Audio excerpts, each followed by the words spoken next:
¿Qué tal? ¿Cómo le va? Buenas noches, un gusto estar con usted. Bueno, un nuevo programa de Diálogos en Libertad y ya lo tengo en línea. Con mucho gusto lo voy a recibir a Manuel Tagle, presidente de la Bolsa de Comercio de Córdoba, y con él vamos a ver el panorama en el cual hoy nos estamos desenvolviendo los argentinos. Hola Manuel, ¿cómo estás? ¿Qué tal, Rubén? Un gusto estar con ustedes y con tu audiencia. Es un placer. Yo pienso que si Homero tuviera con vida en este momento, se dedicaría a escribir la gran Odisea Argentina, porque esto es lo que estamos viviendo todos nosotros. Pero ¿qué nos podés decir al respecto? Eh, Mirá, creo que todos estamos muy preocupados con lo que se está viviendo en el país.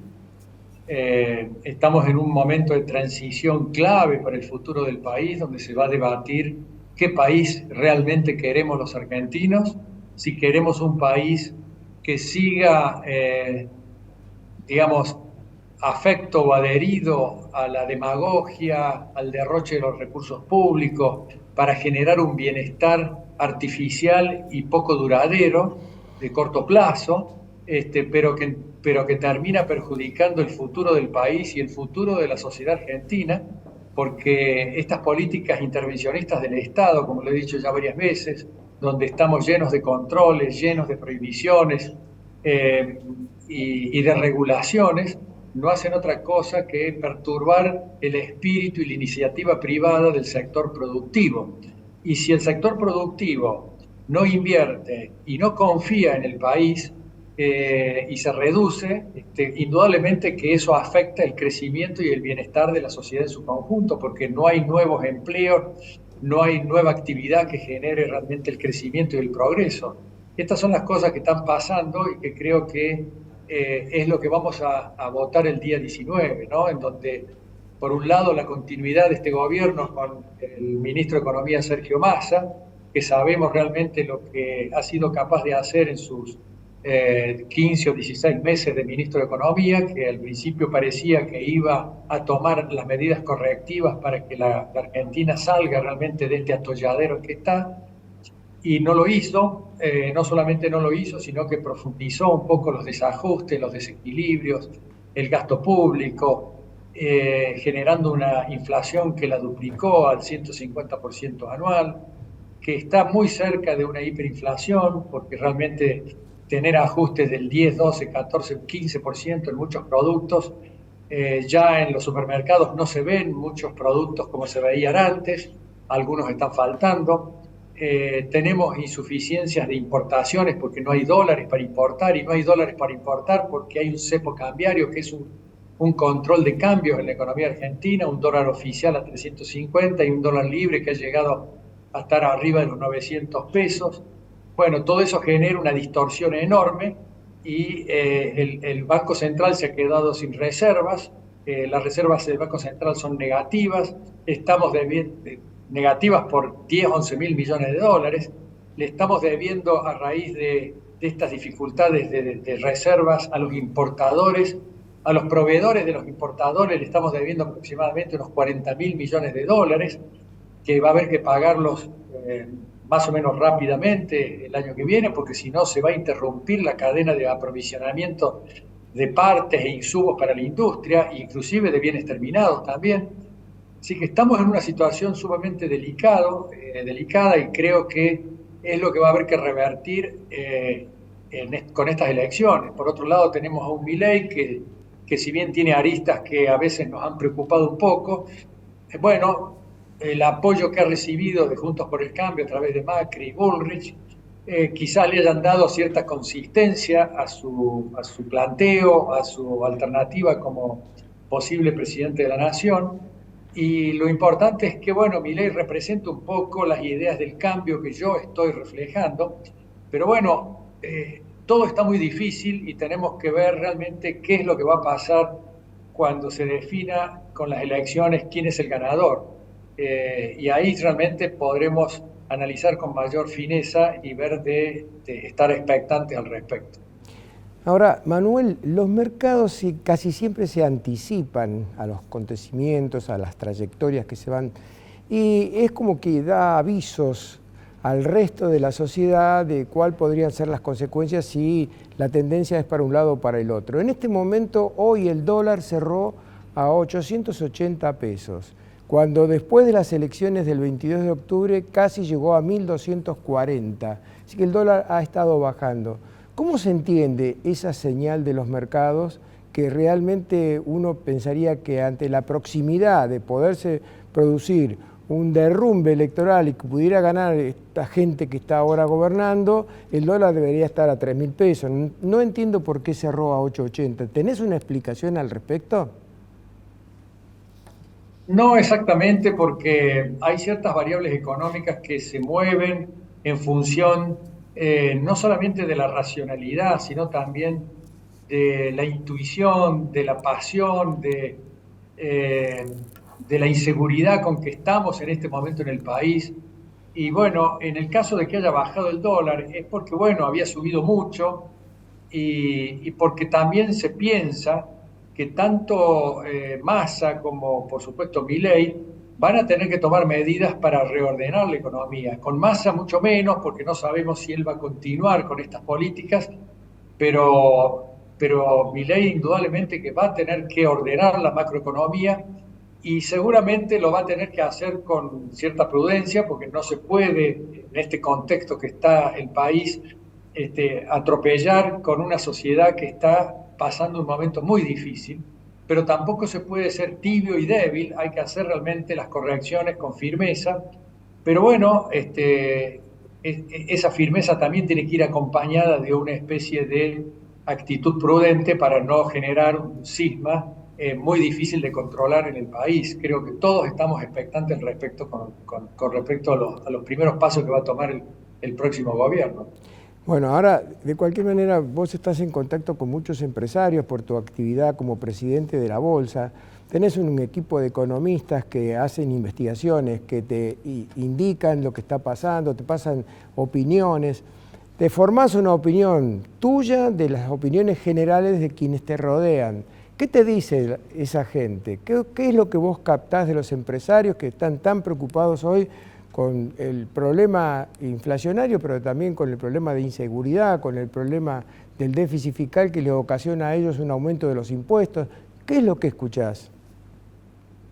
Lo que se escucha, Rubén, es que realmente hay una gran coincidencia sobre lo que hay que hacer. En general, todos los empresarios saben que debemos ajustar las cuentas públicas, debemos lograr bajar el peso del Estado para bajar la presión fiscal y reducir el déficit del sector público, y de esa forma frenar fuertemente o drásticamente la emisión monetaria, que es el factor que desencadena la inflación en el país. Y al mismo tiempo que hay conciencia sobre esto, también hay conciencia de que este proceso tiene que ser realizado con cierta inteligencia, con cierta habilidad para que la sociedad no pague los costos, sobre todo los sectores más vulnerables, de manera muy virulenta, porque realmente es posible que eso signifique que los cambios y las correcciones que se prevén hacer no lleguen a buen puerto. Entonces, creo que tiene que haber ahí una actitud por parte de los gobiernos y de los técnicos que tendrá que ser armonizar la necesidad económica con las necesidades sociales. Eso no significa que nosotros estamos convalidando un gradualismo que quizás en el pasado se intentó aplicar y no funcionó, sino que estamos con una política de shock, pero un shock que sea razonable y prudente en el proceso y la velocidad con que se lo aplica. Entonces, porque la reacción también de estos procesos de corrección siempre es muy positiva cuando es creíble, cuando es seria y ejecutada por gente seria. Y eso es lo que hay que ver en función de quién gane las elecciones, cuál va a ser ese plan económico o ese ataque a los desequilibrios que tiene el sector público.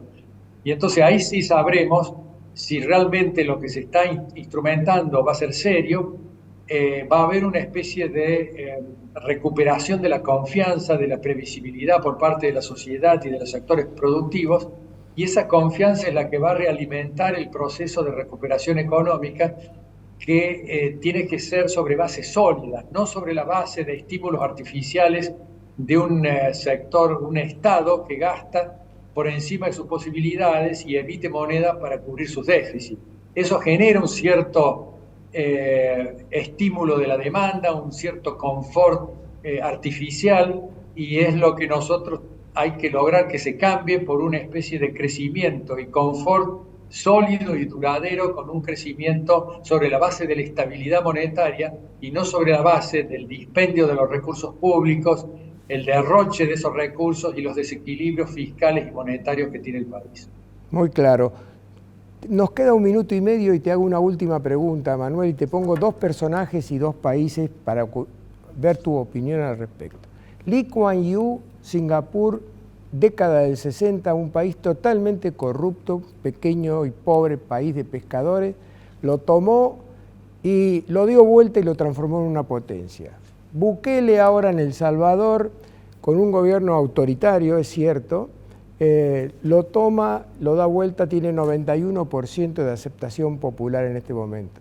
Pregunto, ¿Argentina necesita inspirarse en un modelo parecido, no autoritario, sí por lo menos firme, que no sea que a los 2 días de estar gobernando haya piquetes por todos lados, dando vuelta las leyes que se puedan hacer, o teniendo un Congreso medianamente a favor, entendiendo de que estamos al borde de un precipicio? ¿Se puede dar la posibilidad de un gobierno firme, no autoritario?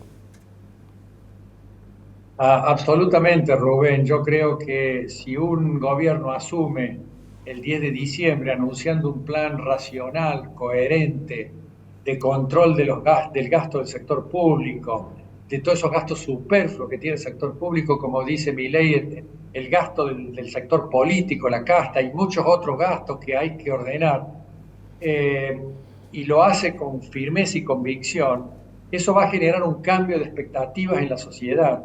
Y también, por supuesto, va a tener que haber orden en el país. No es posible que en este país se esté convalidando el desorden. Como muchos dicen, a veces nosotros sancionamos más al personal de la seguridad del país que a los delincuentes.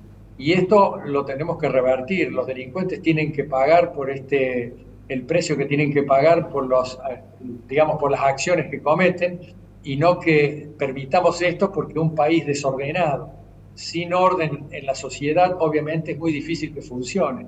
Y al respecto, y con esto termino, Argentina necesita cambiar la política económica por una política hacia la libertad, el libre mercado, la integración al mundo, como fue desde el nacimiento de la Constitución en 1853 hasta 1943, 90 años que Argentina creció a un ritmo brutal, realmente admirable, que generó una inmigración de muchos países europeos que venían a Argentina realmente a tener un bienestar superior, y eso se debió a que Argentina tuvo una política liberal de libre mercado, de menores controles, de estímulo a las exportaciones, etcétera.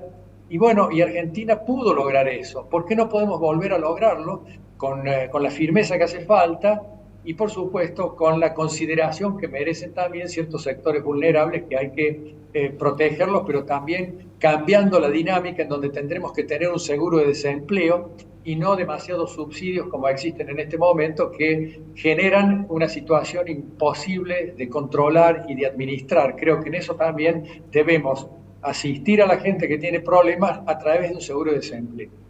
Muchas gracias, Manuel. Hasta el próximo encuentro. Gracias, Rubén. Un gusto estar con ustedes.